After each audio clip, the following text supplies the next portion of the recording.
बिस्मिल्लाहिर्रहमानिर्रहीम अस्सलाम वालेकुम। आप देख रहे हैं क्रिकेट विद नदीम और मैं हूं नदीम। नाज़रीन, ब्रेकिंग न्यूज़ लेकर के आया हूं, लेटेस्ट ब्रेकिंग न्यूज़ लेकर के आया हूं। बाबर आजम की कप्तानी के हवाले से वही हुआ जिसका डर था।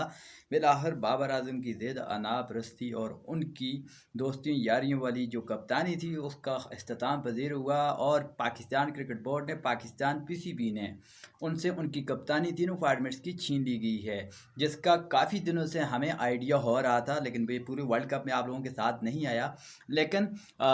इन टच रहा हूँ आपके साथ, कम्युनिटी के अंदर भी आप लोगों को अपडेट्स और गाइड करता रहा हूँ कि भाई पाकिस्तान क्रिकेट के अंदर क्या चीज़, कौन सी डेवलपमेंट्स हो रही हैं। तो जिस चीज़ का डर था वही वाला हो गया है और नए कप्तानों के नाम भी सुनकर आप जो है ना तकरीबन एक मरतबा तो शॉक्ड हो जाएंगे कि भाई ये अब जो है ना जिससे कप्तानी ली गई है उसके बाद जिनको कप्तानी दे रहे हैं वो क्या कर रहे हैं और किन को कप्तान बनाया जा रहा है। क्योंकि अब जो पाकिस्तान क्रिकेट टीम है और या पाकिस्तान क्रिकेट बोर्ड है, ये दो दड़ों में तकसीम है। एक्स क्रिकेटर्स भी जो है ना कुछ एडवाइस कर रहे हैं पाकिस्तान क्रिकेट को, PCB को, और इसके अलावा जो है ना चेयरमैन को भी। कंप्लीट और तफसीलात आपको जो है ना आगाह करूँगा इस वीडियो में, तो आप मेरे साथ जुड़े रहिए, बनी रहिए, चैनल को सब्सक्राइब कर दें और इसके अलावा अपनी कीमती आराम मुझे कमेंट बॉक्स के अंदर भी बताइएगा और आपके ख्याल में कप्तान नेक्स्ट किसको होना चाहिए। देखें जी, बाबर आजम की जिस तरह की परफॉर्मेंस है, देखें अगर ICC इवेंट्स के अंदर देखा जाए, जिस तरह से हम उनको कहते हैं कि ये किंग है या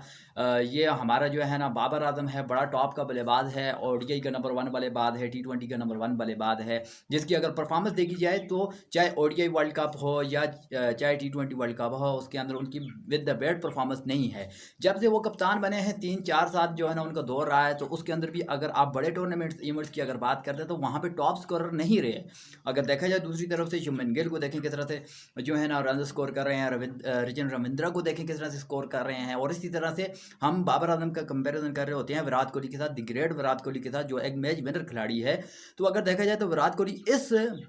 वर्ल्ड कप 2023 के अंदर भी टॉप स्कोरर हैं और उन्होंने एक मरतबा से फिर से अपने आप को जो है ना ये प्रूव किया है कि वो वाकई क्रिकेट के बादशाह हैं और किंग है। जिस तरह से अपनी टीम के लिए खेला जाता है, किस तरह से उन्होंने जो है ना मैच फिनिशिंग का रोल भी अदा किया। विद अगर कैप्टनसी भी अगर बात की जाए तो उनकी बैटिंग के अंदर उस रंग की परफॉर्मेंस बुरी नहीं थी, उनकी अच्छी परफॉर्मेंस थी। तो बाबर आजम को ऊपर ज़्यादा प्रेशर बना हुआ था वर्ल्ड कप के अंदर, जिस तरह की परफॉर्मेंस आई, जिस तरह से उनकी अप्स एंड डाउन्स होते रहे हैं, जहाँ पर राइट डिसीजन लेना था वहाँ पर उन्होंने राइट डिसीजन नहीं लिया। फिर इसी के अलावा अगर देखा जाए तो जब वर्ल्ड कप का स्क्वाड आया था तो जिसके अंदर बहुत ज़्यादा बड़े पैमाने के ऊपर गलतियां की गई थी,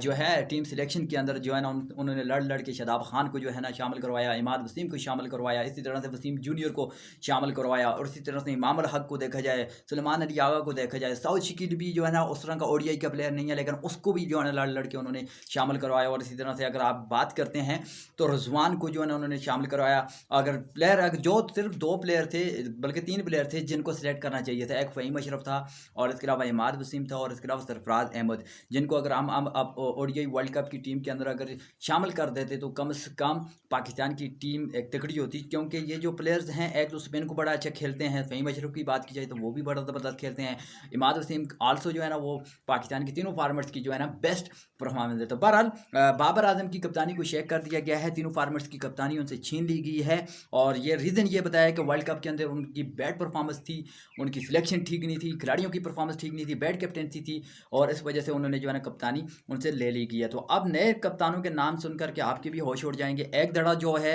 वो कह रहा है कि भाई शहनशाह अफरीदी को T20 का कप्तान होना चाहिए, मोहम्मद रिजवान को ODI का कप्तान होना चाहिए और शान मसूद को टेस्ट का कप्तान होना चाहिए। अब दूसरा धड़ा जो है वो एक कह रहा है कि इमाद वसीम को T20 का कप्तान होना चाहिए और दूसरा धड़ा कह रहा है कि ODI का कप्तान जो है ना शान मसूद को होना चाहिए और टेस्ट का कप्तान जो है सरफराज अहमद को होना चाहिए। तो आपको क्या लगता है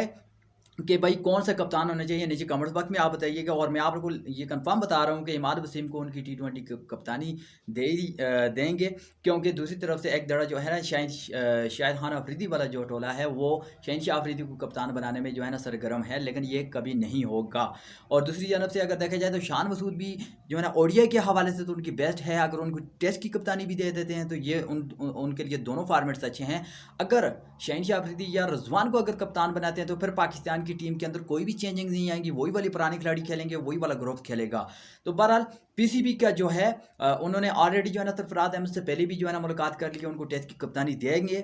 ये कंफर्म है। और इसके अलावा ओडीआई के कप्तान हो सकते हैं शान मसूद हों, और T20 के कप्तान जो होंगे वो इमाद वसीम होंगे। तो इंशाल्लाह वक्तन फ़वक्तन जो भी आएंगी तो वो इंशाल्लाह आप लोगों के साथ अपडेट्स में शेयर करता रहूँगा। आपने इन टच रहना है, चैनल को सब्सक्राइब कर देना है, वीडियो को लाइक कर देना है और आगे दोस्तों तक भी शेयर कर देना है। तो ये थी जी अब तक की ब्रेकिंग न्यूज़ क्रिकेट के हवाले से, बाबर आजम की कप्तानी के हवाले से, जो उनकी पूरी कैप्टनसी थी, जो उनकी बैटिंग जो है ना फ्लॉप हुई है, जिस तरह से एक्सपोज हुए हैं वर्ल्ड कप के अंदर, जिन जिन टीमों के अगेंस्ट हम लोगों ने मैच जीते हैं वो भी आप देख सकते हैं। एक नीदरलैंड के अगेंस्ट, बांग्लादेश के अगेंस्ट, श्रीलंका के अगेंस्ट, और जिस तरह से हम न्यूजीलैंड के अगेंस्ट खेले हैं वहाँ पर भी हमारी एक विकेट थी जिसने हमें जितवाया है, फखर जमान। अदरवाइज हमारी परफॉर्मेंस कहाँ पे थी, फास्ट बॉलिंग की परफॉर्मेंस कहाँ पे थी, स्पिनर की परफॉर्मेंस कहाँ पे थी, और इसी तरह से फील्डिंग को भी आप चेक कर सकते हैं, देख सकते हैं कि भाई हमारी फील्डिंग कहाँ पे रेट कर रही है। तो आप जो है कमेंट बॉक्स में लाजमी बताइए। और इसके अलावा PSL के हवाले से भी इंशाल्लाह अपडेट्स आ रही हैं, तो इंशाल्लाह आप लोगों के साथ रहूँगा कि भाई कौन से खिलाड़ी रिटेन किए जा रहे हैं। Until next time, take care, bye bye.